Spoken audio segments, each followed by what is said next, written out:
¿Cómo nos conectamos a esa nube? Mediante el itisal, diría Averroes. Al itisal en árabe significa la conexión al wifi, por ejemplo, ¿no? Conexión. Y en este contexto, y en otros contextos también, significa cópula. Es decir, mediante la cópula de ese intelecto paciente con el intelecto agente, o con el mundo de las ideas que prende el intelecto agente, realmente llegamos a la adquisición del conocimiento y a la adquisición de la sabiduría. Por lo tanto, es necesario que se produzca esta cópula, este itisal, y posteriormente el conocimiento sea adquirido, que para Averroes era, podemos decir, el estadio más próximo a la divinidad. Es decir, que hayas descargado, entre comillas, ¿no? Siguiendo con el paralelismo informático, ese conocimiento que es patrimonio de todos, patrimonio de la humanidad entera, y lo hayas almacenado en tu mente finita y en tu mente mortal. Analizando también ese símil que hemos hecho anteriormente de los espejos, cabría pensar, por ejemplo, o cabría analizar, ¿por qué, de nuevo, por qué insistimos? Yo insisto muchas veces en lo mismo, pero es que los alfaquíes, los juristas islámicos, también insistían en Averroes, ¿no? Y le decían las mismas preguntas y Averroes tenía que contestarlas una y otra vez. Y efectivamente muchas veces le decían esto, los alfaquíes, en estas mismas calles de aquí, ¿no? Muy cerca de donde vivo yo, en Córdoba, prácticamente, bueno, pues a 15 minutos de la mezquita. Le hacían estas preguntas. Bueno, ¿por qué un salvaje entonces no tiene el mismo conocimiento que yo, que soy un alfaquí? Podríamos decir hoy, ¿por qué un nativo americano de la Amazonía brasileña no tiene el mismo conocimiento que un astronauta de la NASA? No digo que piense menos ni que tenga un conocimiento inferior, digo que tiene un conocimiento diferente. De hecho, el astronauta, en muchos aspectos, será mucho más incapaz y más incompetente que el nativo, por ejemplo, si lo soltamos en una selva. Desde luego no va a saber rastrear las huellas del jaguar, muy probablemente, y el nativo no sabrá hacer una ecuación de segundo grado, ¿no? Cada uno tiene, efectivamente, como hemos dicho, ese espejo pulido en unas regiones diferentes. Pero si trabajan en las otras regiones, pueden llegar a convertirse en lo que es el otro. Pueden llegar a provocar ese itisal, esa conexión con ese mundo de las ideas que son infinitas y patrimonio de todos. De manera que si yo tengo un espejo delante de mí y me reflejo, veo a Roberto. Pero si yo le doy la vuelta a ese espejo y lo pongo delante del foco que me está alumbrando ahora mismo para que ustedes me vean bien, ¿también refleja a Roberto?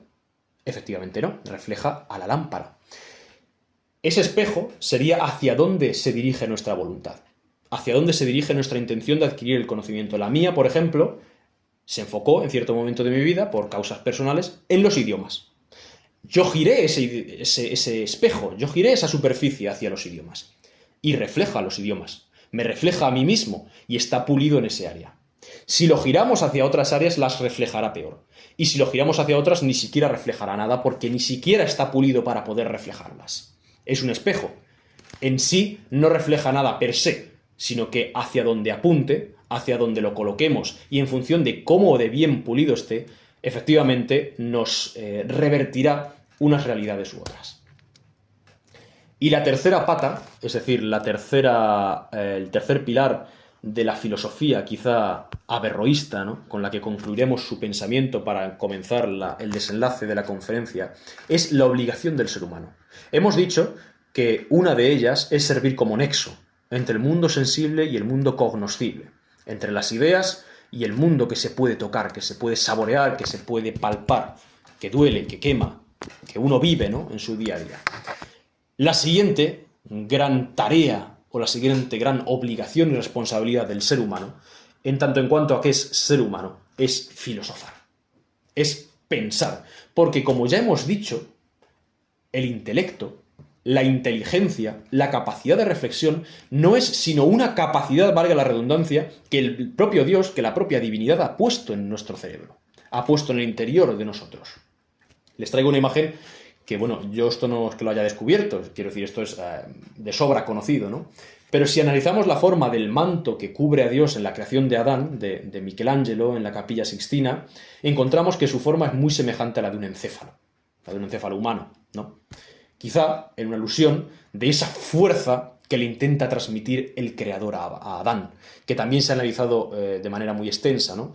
La posición de las dos manos y de los dos dedos, el dedo vigoroso, con fuerza, robusto, determinado de Dios, y el dedo absolutamente yermo, casi muerto, ¿no?, sin vida, un dedo sin ningún tipo de pulsión por la parte de Adán. ¿Por qué? Porque aún no ha recibido el don de la inteligencia, porque aún no ha recibido el don del intelecto, que es el que porta el propio creador en esa forma de encéfalo, ¿no? Que diríamos desde un punto de vista pictórico, desde un punto de vista religioso y desde un punto de vista filosófico también, desde la perspectiva de Averroes, ¿no? Quizá filosofar, quizá pensar y reflexionar incluso sobre el propio Dios, sea la mejor manera de servirle. Sea quizá la mejor manera de llegar a conocerle. Hay un libro en la Biblia muy corto, que es el libro de Job. El libro de Job dice: yo no sabía cómo era Dios, yo no conocía a Dios, pero ahora lo he visto y sé cómo es.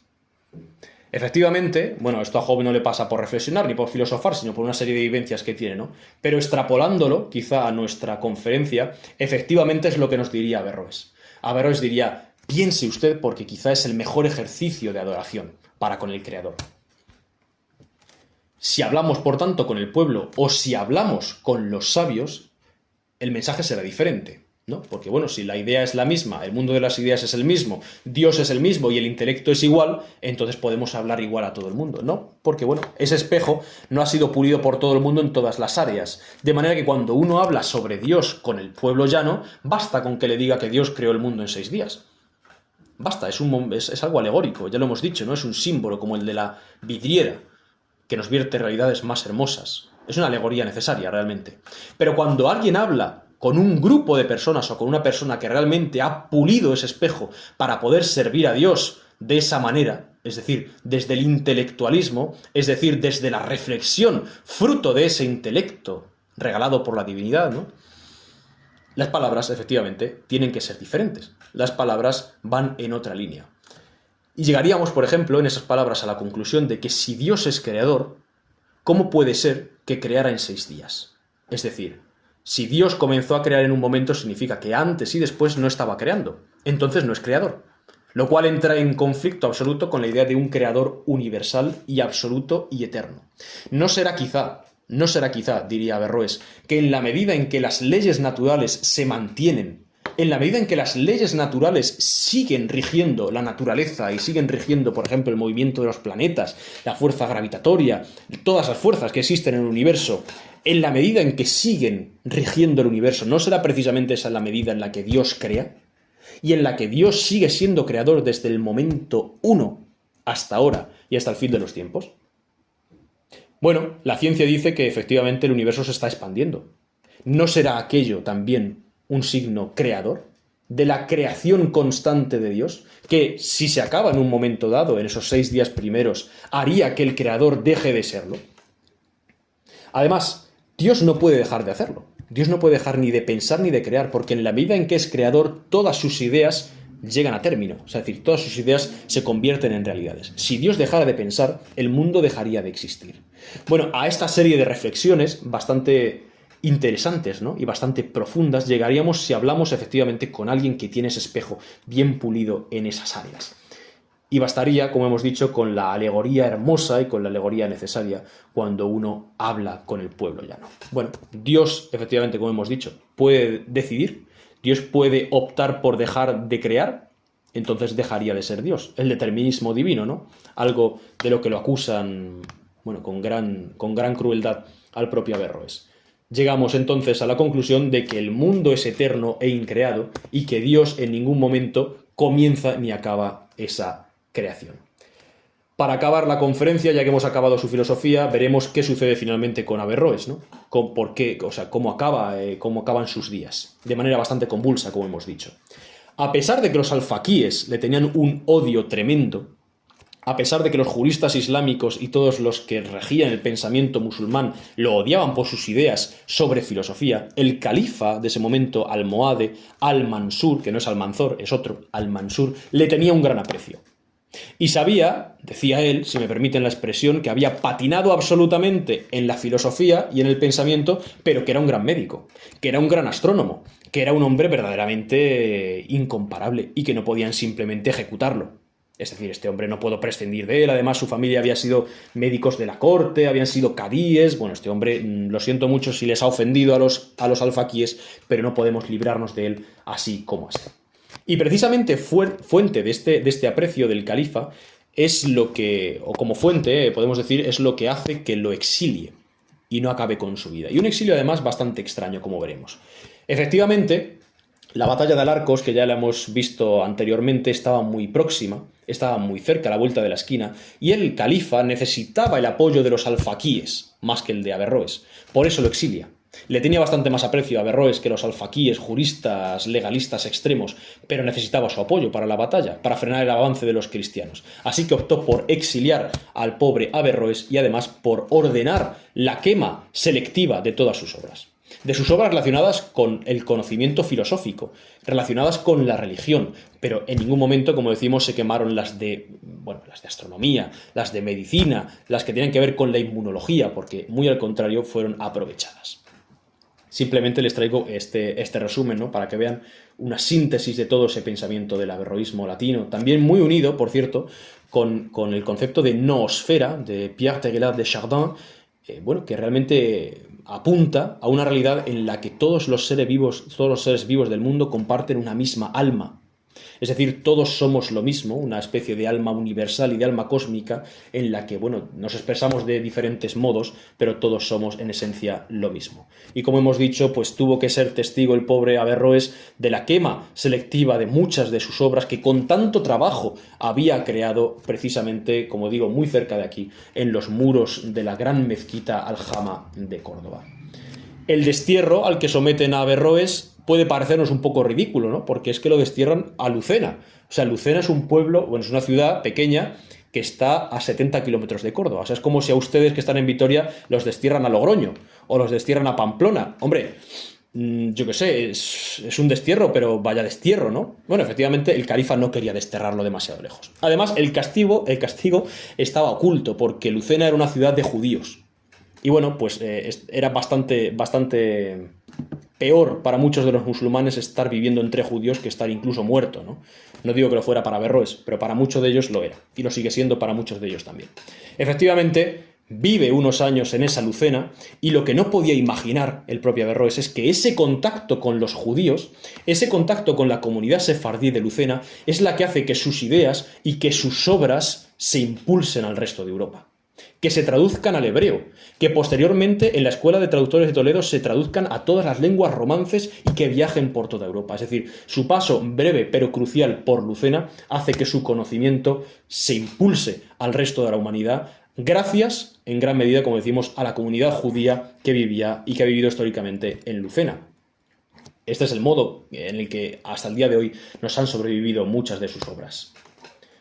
Sin embargo, en cierto momento, cuando ese exilio, pues ya además Averroes es mayor, el califa lo quiere perdonar porque además está tremendamente decaído, ¿no? Por verse desterrado en los últimos días de su vida, quiere perdonarlo, como decimos, pero no quiere tampoco contradecir la amistad de los alfaquíes y de los juristas extremos. Lo que hace y lo que decide el califa es un segundo destierro, entre comillas, es decir, es llevarlo a la capital del imperio almohade, a Marrakech, una ciudad construida hacía muy poco tiempo. De esa manera, no es que viviera preso, quiero decir, tenía un destierro porque no estaba en su Córdoba natal, pero tenía todos los tipos de servicios y de lujos que pudiera disfrutar, y a cambio el califa lo tenía bien cerca para vigilarlo prácticamente en su mismo palacio. Y precisamente en Marrakech es donde nuestro sabio, el sabio que hemos abordado hoy, muere. Y quizá como punto final de nuestra conferencia, cabría también analizar hasta qué punto influyen las ideas de Averroes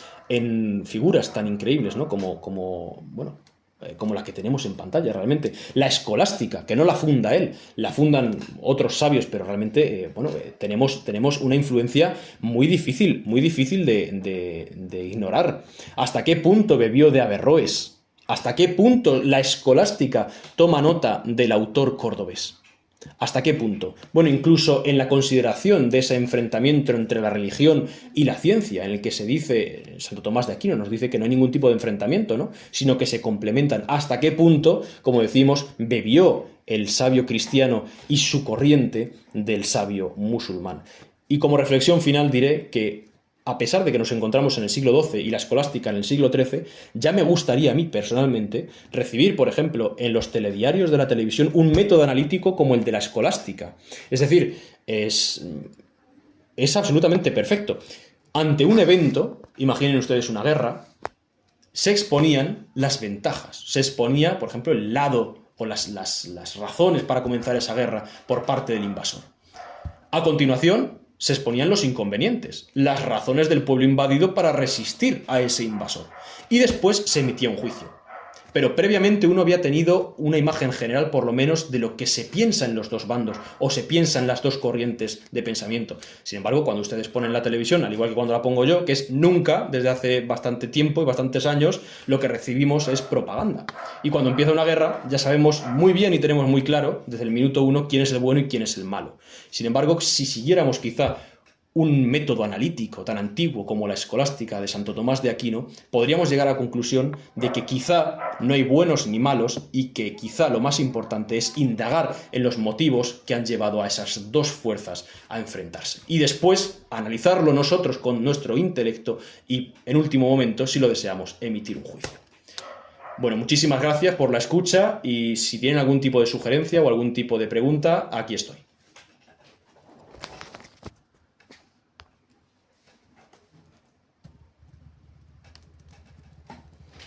Muchas gracias, Roberto. Y seguro que tenemos preguntas y tenemos reflexiones. Y tenemos también una carencia, que es el tiempo, que es finito, ¿no? Entonces, bueno, si queréis una pregunta y una respuesta en 2-3 minutos, no más, porque ahora tenemos que poner a grabar también la conferencia y tenemos que empezar a conectarnos también con los que van a estar aquí dentro de muy poco tiempo. Y si no, porque es verdad que os estoy poniendo entre la espada y la pared, y también a ti, pues lo podemos a lo mejor dejar aquí, sabiendo que aquí hay tema para ahondar.